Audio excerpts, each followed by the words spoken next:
Hey you guys, it's Britt. Today I wanted to talk to you about a much more serious topic than I usually cover on my channel. I want to talk about George Floyd. So if you are interested, please keep watching.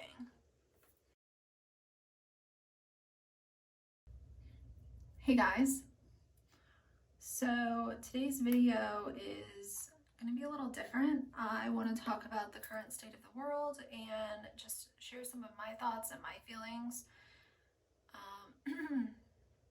So if I don't seem super chipper or anything like that, it's just because of the nature of this video. I wish that I wasn't making this video, but it needs to be made and I have some things that I would like to say. So anyone watching this, I am almost 100% positive you would be aware that there was a man named George Floyd who was killed at the hands of Minneapolis police officers a few days ago.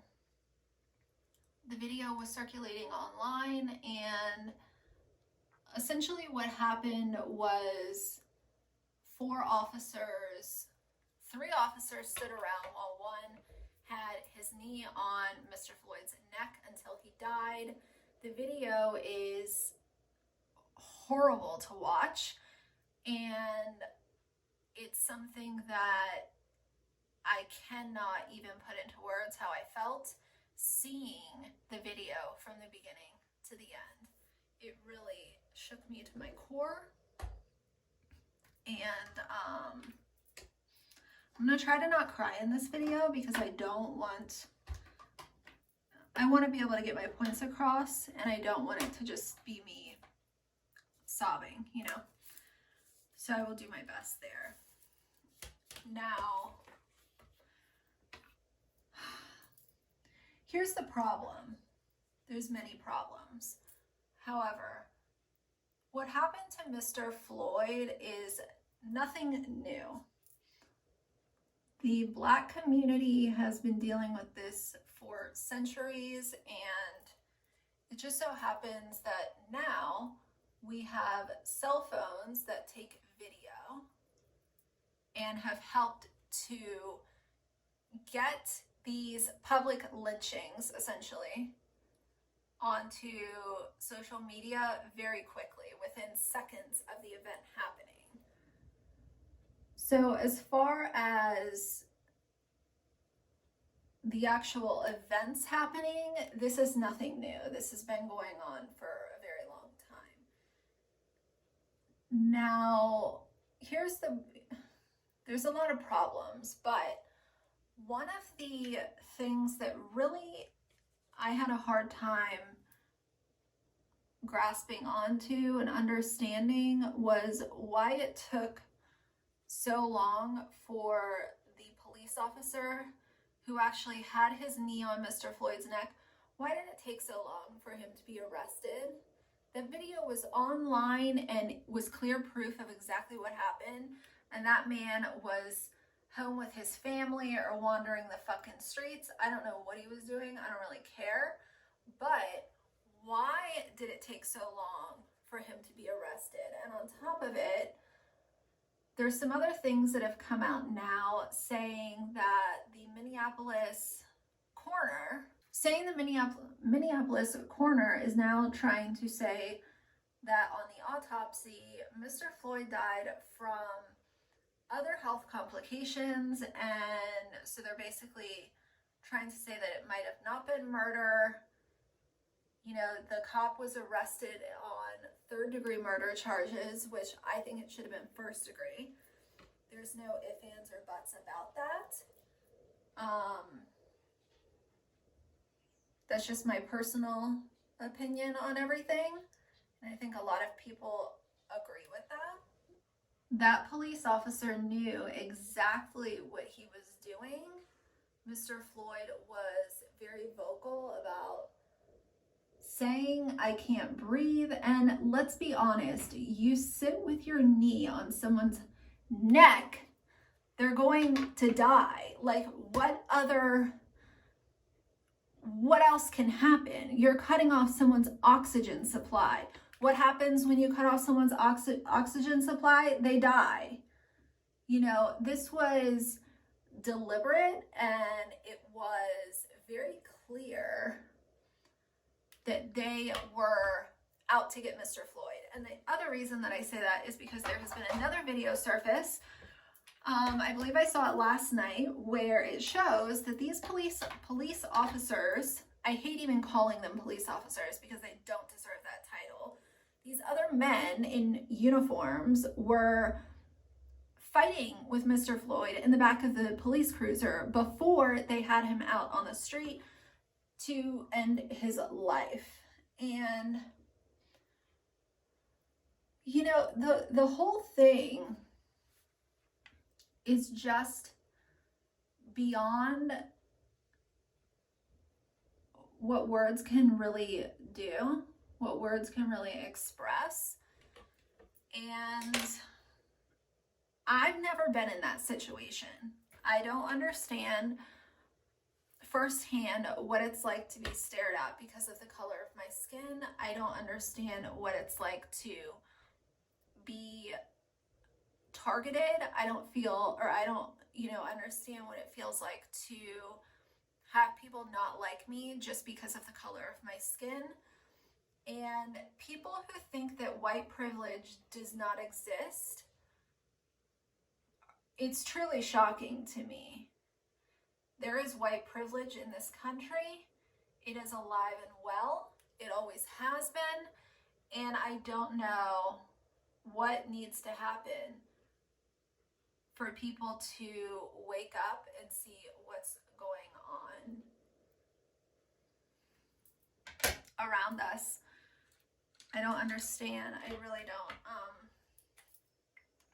So after Mr. Floyd was killed by that man in a uniform,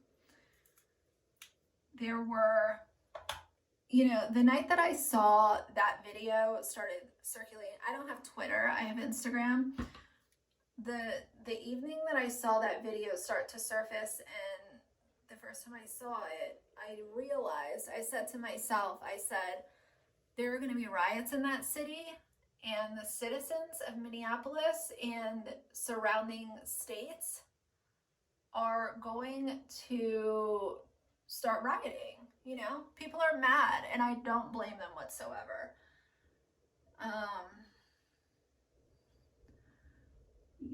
When you feel like you're not being heard in life, it's very frustrating. Even if it's a situation where you feel like you're not being heard by your significant other or your boss or your best friend or a coworker, that is frustrating. So could you imagine if not being heard was also coinciding with innocent lives being lost? So I get it. I understand. That is one thing I understand, is the pain and the anger that has been caused for years. Years and years and years. It is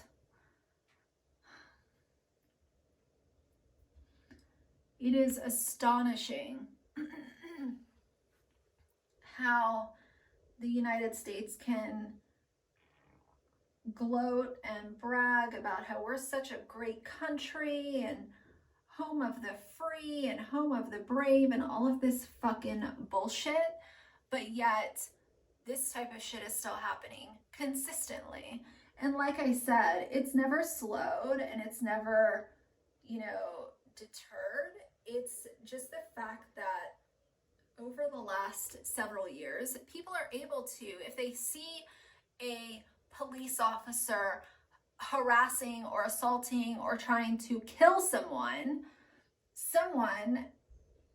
being a citizen can now take out their cell phone and record the incident and have it put online so that it's not, oh, well, nobody knew about it because nobody saw it. So, I don't know.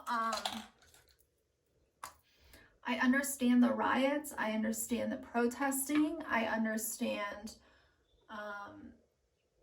the anger, the sadness, the frustration. And my heart is weeping My heart is weeping right alongside the African American community. It is just the hardest thing to see. It really is.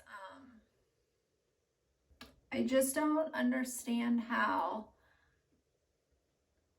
let's take police officers specifically. Your duty as a police officer is to protect and serve, okay?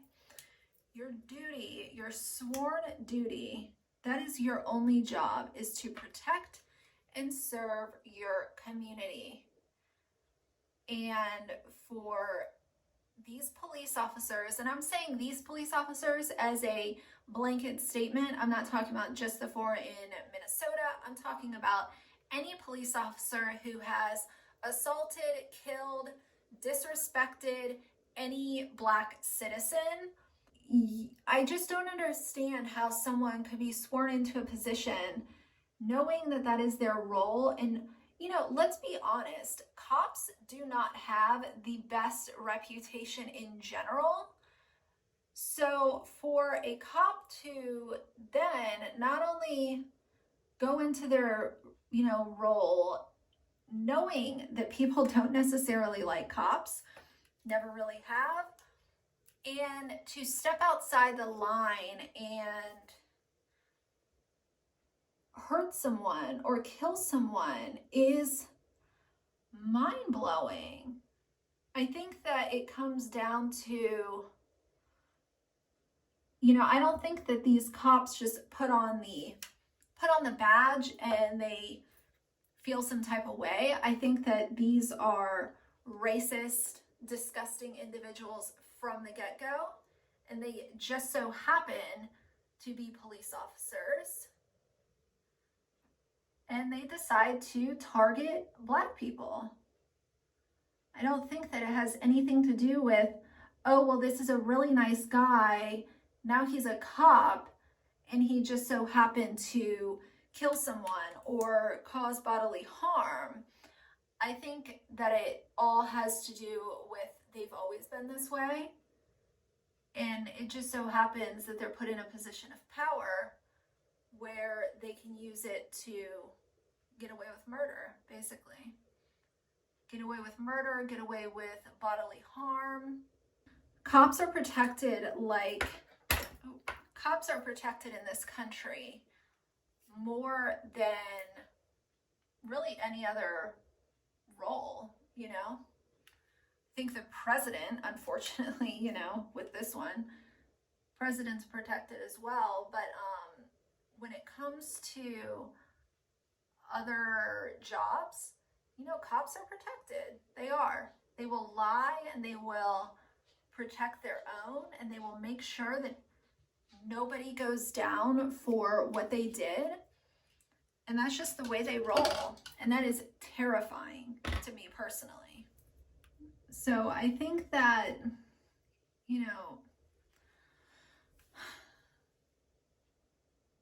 it's very clear, I don't think that it's any secret, that our world is falling apart right now. And it breaks my heart.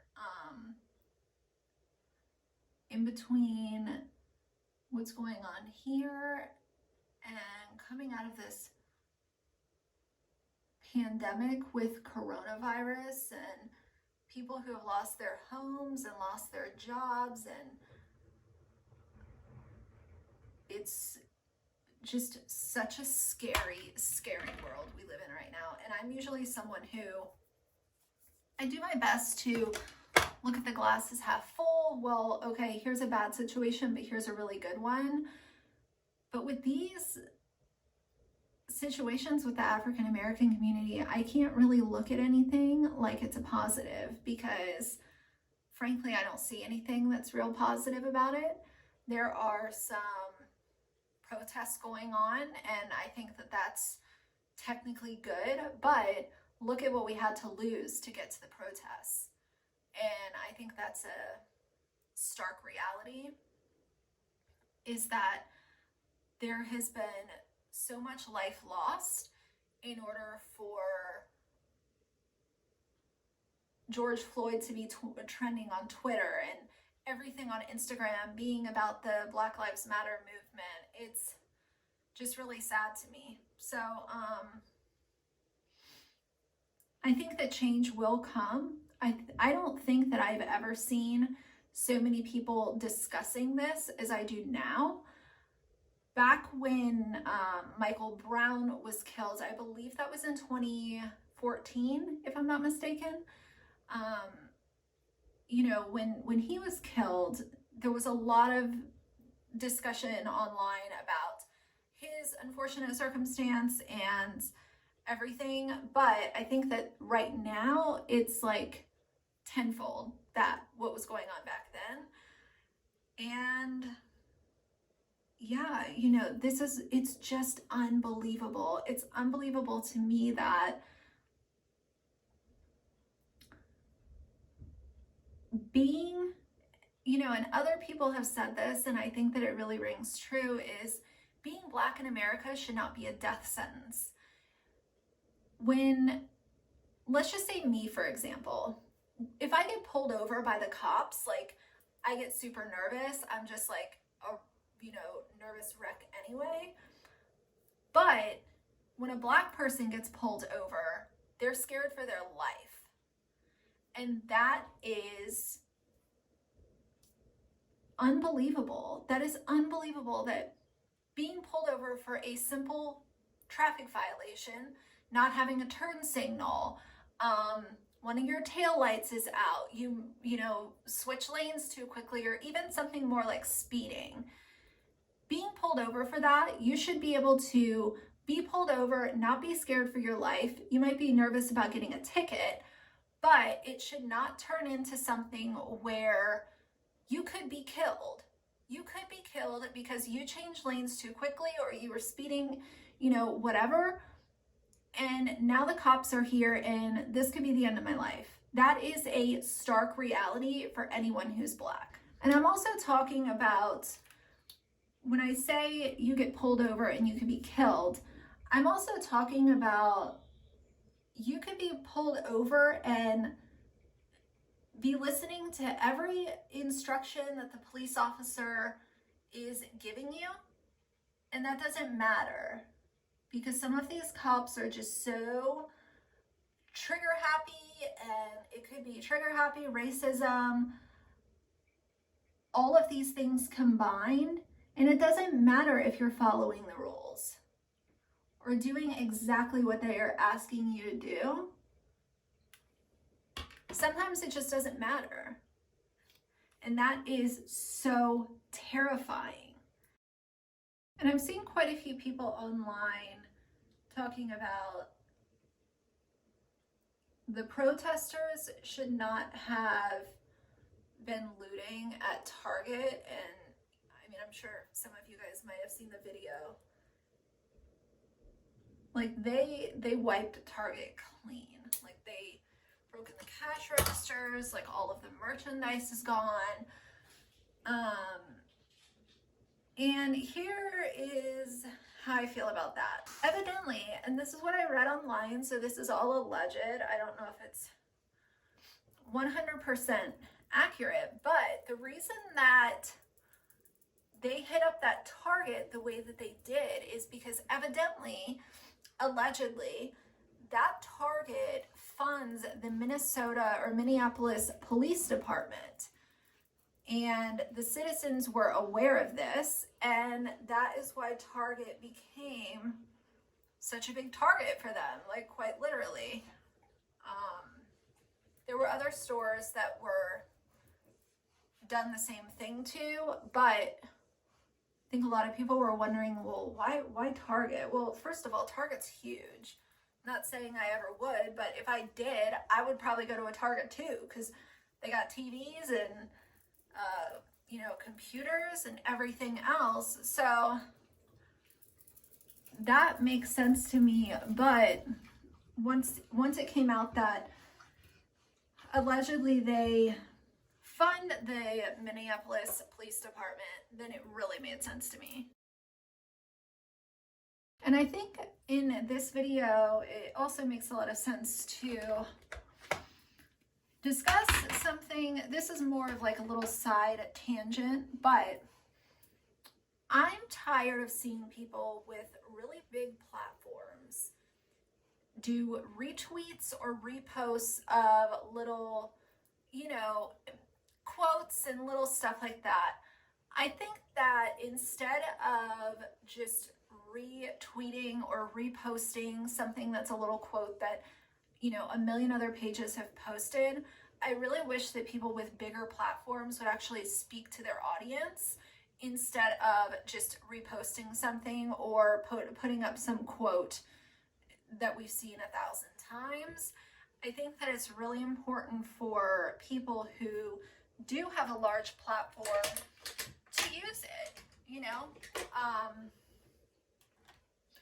And I know that, well, I'll just be really honest, Jeffree Star has been discussing this problem, and he's receiving a lot of backlash because he,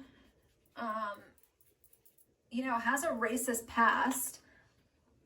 You know, a lot of people are just kind of like, well, shut up about it. I mean, obviously, if he wasn't saying anything, people would be upset about that too.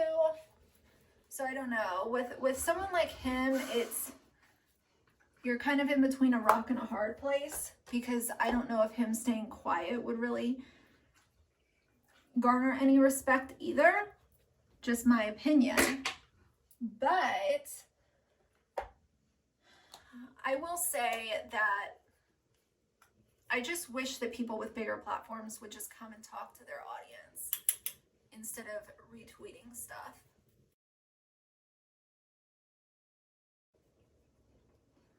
And you know, something else that I want to say too is that when I'm looking at these videos of the protests online, what really just gets on my last fucking nerve, because it's so disrespectful, and I'm not an idiot. I know how protesting works. It's, you know, you have two sides and that's just the way it is. But for these white supremacist groups to be coming into these protests where people are peacefully protesting and they're marching and they're, you know, speaking their mind and telling the world how they feel, for these, you know, most of the time it's older white men come in and just start yelling at them and telling them that they're wrong, or telling them that what they're doing doesn't matter. That shit is disgusting. Like, it's bad enough we are where we are right now. Let these people protest, allow them to do what they need to do, instead of coming in. There was one guy with like a fucking bow and arrow, like essentially, you know, threatening to hunt people down. Like, and then he tried to go on the news and say that 2 black people beat him up when there's literally video evidence of him with a bow and arrow. Like, this, all of this stuff is just so beyond what I can really put together in my mind. It's so baffling to me, all of the things, everything, all of it. Yeah, I don't know. That's why when I say the world is falling apart, I'm not even trying to be dramatic or, you know, overly sensitive. Like, the world is falling apart right now, and that's just the fact of the matter, sadly. What else really got to me was that they talked about George Floyd and sort of why he was in Minnesota, why he was up there, and he had moved there from Texas to find a better job. You know, he had a girlfriend of, I don't know how long they were together, you know, and he was just there seeking a better opportunity than what he could have gotten in his home state of Texas. And for things to come to a crashing halt like this, you know, and it's the same thing with Ahmaud Arbery and all of the victims, all of them, all of the ones. I'm not talking about just the ones in the last few years. I'm talking about the ones in history. It is just so sad to think that you can't walk down the street and feel safe. And you can't be a good citizen and expect that that will pay off for you, because nothing is for sure with you know, the African American community. Nothing is for sure, and that is just beyond words. All right, guys, so this is going to be the end of my video. I don't care if 2 people watch this video. I don't care if 2,000 people watch this video. I really just wanted to get my thoughts out there. And I think that it's important for all of us to be vocal right now. I'm going to post in my description box some resources of how you guys can help if that's something that you want to do. I would encourage everyone to do so. I think that any person that has a voice needs to speak up and be heard right now. If the conversation is uncomfortable, then it needs to be had. So just, you know, try to look on the bright side of things. There's not a whole lot bright to look at right now. For me, I'm looking at my dog, okay? Like, he makes me smile even when the world is just dark and sad. So anyway, I hope that you guys did enjoy this video. If you did, please leave me a like and a comment. And if you'd like to see more from me in the future, please subscribe. I'll see you guys soon.